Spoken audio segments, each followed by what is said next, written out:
Hey everyone, let's cover Blinding Lights by The Weeknd. This song is going to be 171 beats per minute. And I'm just going to start off with the drums. We're only going to be doing the chorus today, and thankfully the rest of the song is mostly made up of parts from the chorus. So if you want to do the whole song, this should give you a really good starting point. But it's fairly complicated, and I wanted to show you how I use step components in a fairly complex way, but there is a lot of trial and error when it comes to the melody. So hopefully you can follow along and let me know if you have any questions, because this one has just been a very hard video to make so far and make it clear. I'm going to mostly be sticking with the stock sounds, doing minimal sound design, so hopefully you are able to get the sounds to exactly where you want them for your cover. Okay, so to start off, the drums the whole time basically do this boom, bap, boom, bap, boom, bap, boom, boom, bap. And so we're going to have the kick on 1 and 3. And I'm also going to put it on step 11 right there. I'm going to add a trigger spark too, because that only happens every other time. Then for the snare, I'm going to put it on 2 and 4. There's one other thing that happens with the snare though, which is it has a clap. I had to turn up my own volume here. So it has a clap before and after that snare hit, but that only happens every 8th pass. And because this is going to be hitting right here, this one's going to be hitting right here, it's going to interfere with or overlap with the one on the kick track, you see. So what I'm going to do is I'm going to add a component spark 8 and a mute. So that is velocity 9, component spark 8. So every 8th pass, it's not going to make any sound on this. And that's the drums for basically the verse, the chorus, the pre-chorus, everything.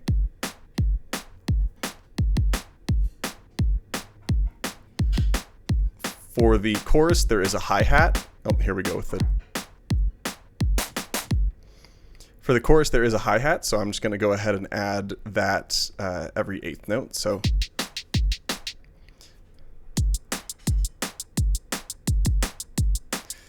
okay, so let's move on to our synth tracks. The bass is going to outline the chords for us, so I'm going to have F, C, E flat, and B flat.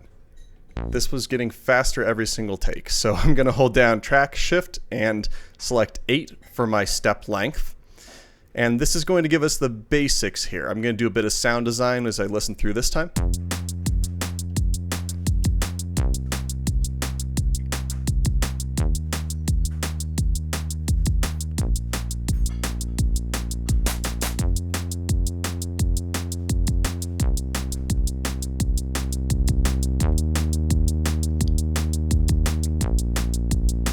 Okay, so one thing you might notice if you're familiar with the song is that the bass has a slight fill before the second chord, and then before it repeats the whole thing, it kind of does a walk down from this B flat to the beginning of this again. So before the second chord, it plays this F, G, F, and then before it starts over, it does a B flat, A flat, G, because it starts back on that F. So it's kind of like this walk down. And the way I'm going to enter this into our sequencer is I'm just going to roughly play the notes as the sequencer's running. I'm going to hit record and play, enter F, G, F before this, enter B flat, A flat, and G before it starts over again. And then I'll just quantize it, and it'll probably be a bit off anyway, but I'll give it a try.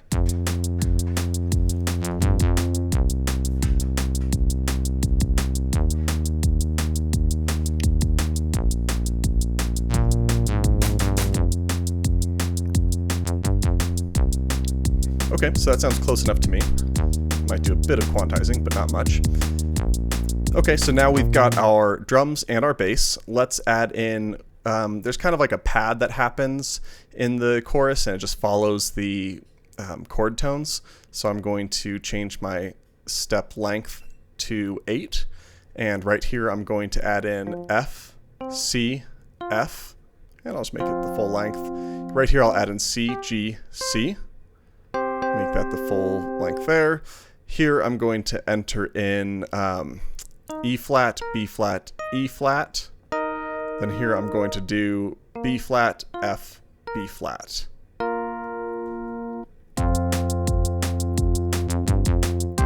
now I'm going to mess with the sound a bit while we're here.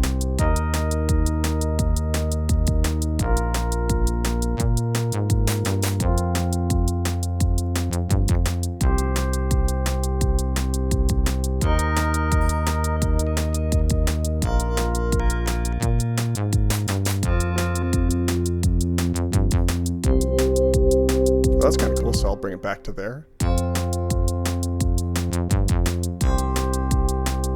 Soften that attack a bit more.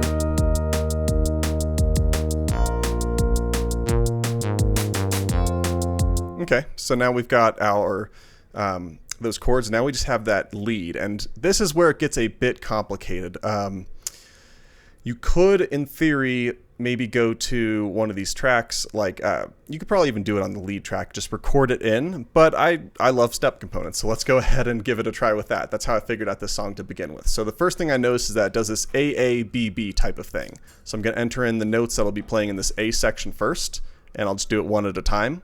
I'm actually going to set the step length to being 2, and that's because the fastest note that's going to happen here is an 8th note.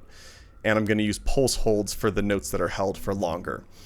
I do mess up the lead part every other time that I've recorded, so there's going to be some trial and error here, and hopefully you're willing to just bear with me. So let's go ahead and get started. So holding down record, I'm going to do F, F, E flat, F, G, C, and E flat. Thankfully for this first part, I've got my notes about the different pulse holds, but I don't for the second part. So on steps 1 and 2, actually no, sorry. Step 1, I'm going to add a pulse hold 4. Step 2, I'm going to add a pulse hold 3. And then steps 5, 6, and 7, I'm going to add a pulse hold 2. So this is our A part. The only thing that's lacking is that we need to tell this step to jump to 1 the first but not the second time. So I added a jump 1 and a component spark 1. That's going to give us the first part of our lead there. The second part is trickier, and let's just see how this goes. I'm going to hold down record and hit plus until I'm over at this 9th step here in this kind of B section, and I'm going to enter in B, G, F, E flat, then I'm going to skip 1, I'm going to add an F, and I think that's the way that we're going to have to do this. I'm going to make some guesses here, because it goes dun-dun-dun-dun, so I think that means that these two might have pulse hold 2s. Let's give it a try. It's going to take a second to get it there. One other thing I do know is that it's going to have to jump to 3 from here. And I'm going to give it a component spark 1 because we're going to have it play the ba-dun dun dun. Then it's going to go back, play it again before it plays this. I think I'm going to have that hold for 4, and then it holds some amount of time before it repeats again. I don't remember exactly what it is. I'll just add 4s on them, and I'll correct them in a minute. Make that louder. Maybe higher pitched. So you hear how that didn't exactly go as we planned it. So I'm going to do a bit of troubleshooting right now, and to do that, I'm actually going to turn off my bass, and I'm going to turn off that pad. Going to hold down track and press -8 times. And the reason for this is I don't want to always have to go through this like A part just to get to that B part. So I've moved the B part to start off with, so I can just kind of mess with the step components here without having to wait as long. So let's hear what's happening. Oh, one thing I know I'm going to have to do first is I'm going to have to change this one to a jump 1, because otherwise it's going to go here. And just for now, we're going to temporarily change it to go to the beginning of the pattern on 1.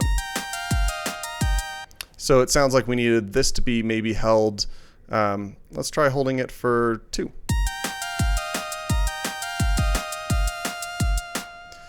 Okay, and actually that sounds to me like... Oh, what note is that? Oh, jeez.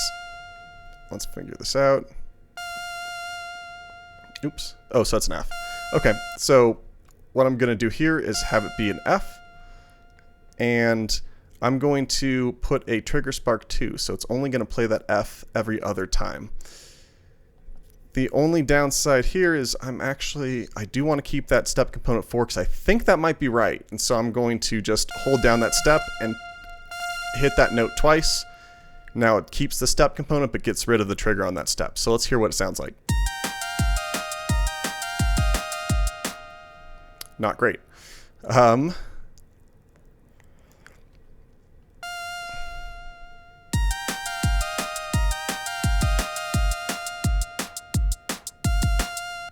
Okay, it sounds like I might need to change those to 6, maybe? Change those 2 pulse holds to 6. I'm just kind of guessing and checking at this point, honestly.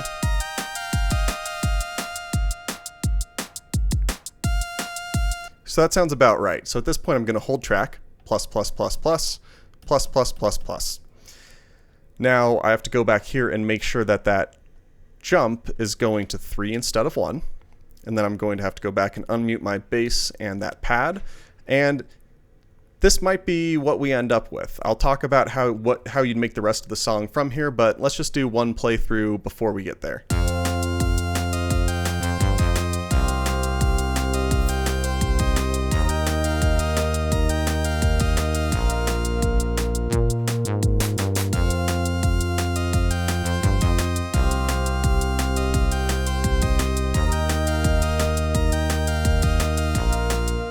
So where you'd go from here is you could copy this and get the sung chorus by muting the lead part.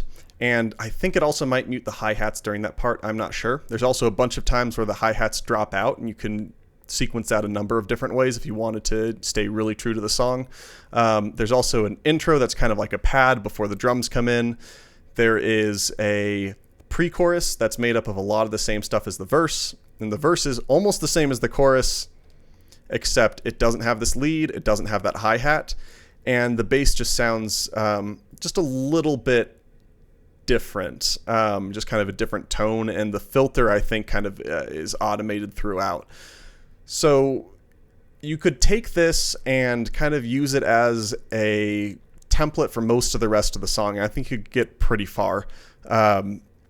Last thing I'll say is that if you do decide to sequence the verse and the pre-chorus, you're going to have to figure out that kind of ARP sound in the background. I tried to figure it out on the cover that I had posted before, but I don't think I got it quite right. Between that and how complicated this song ends up being on the OPZ, I went ahead and decided not to cover that in this video. I hope that you still find it helpful, and please let me know if you have any questions, and I will see you next time. Thanks for watching.